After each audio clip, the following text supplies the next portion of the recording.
Oke, kita lanjut ya dengan rumus selanjutnya. Jadi kan kalau tadi rumus terkait turunan fungsi nomor 1 sampai 4 itu masih gampang ya.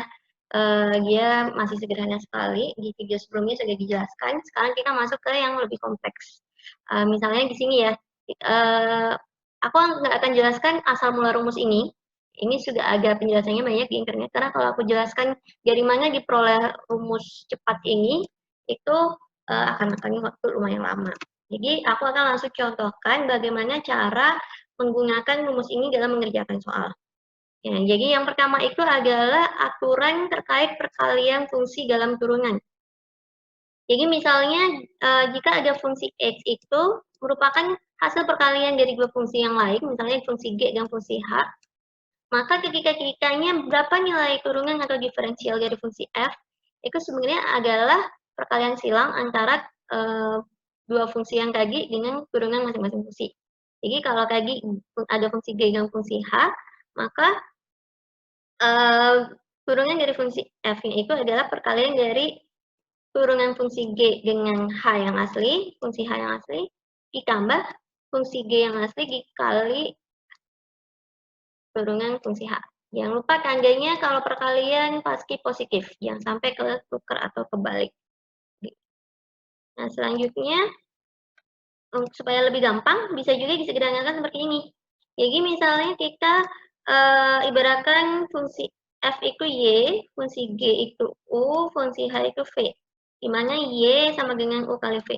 Maka fungsi turunannya adalah ini.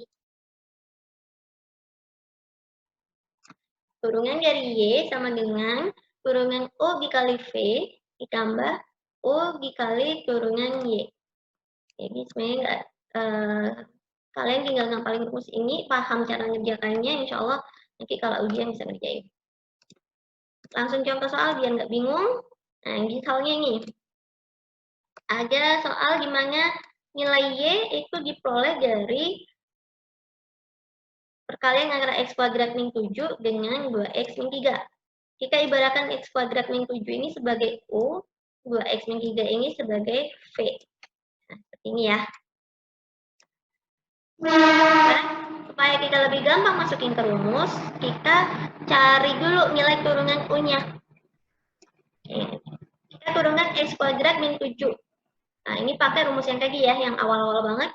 Jadi karena ini pangkatnya 2, maka dia menjadi koefisien turun juga jadi 2.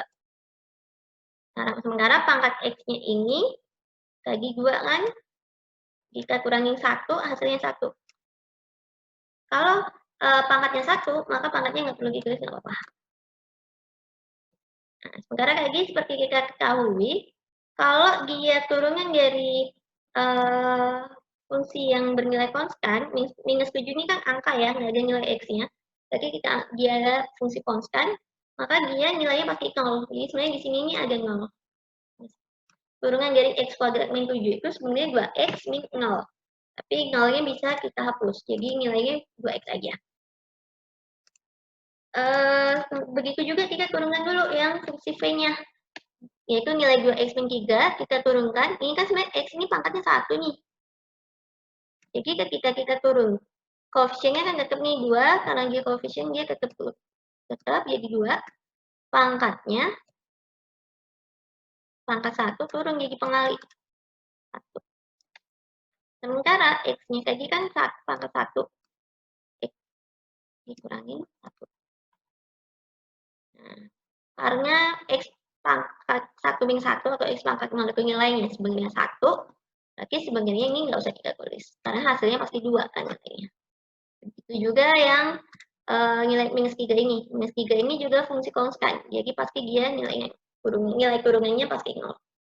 Setelah kita peroleh nilai turunan dari U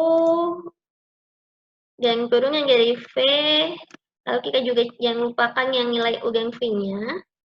Kita masukkan ke rumus ini. Ya. Baru, ini kan turunan U 2X.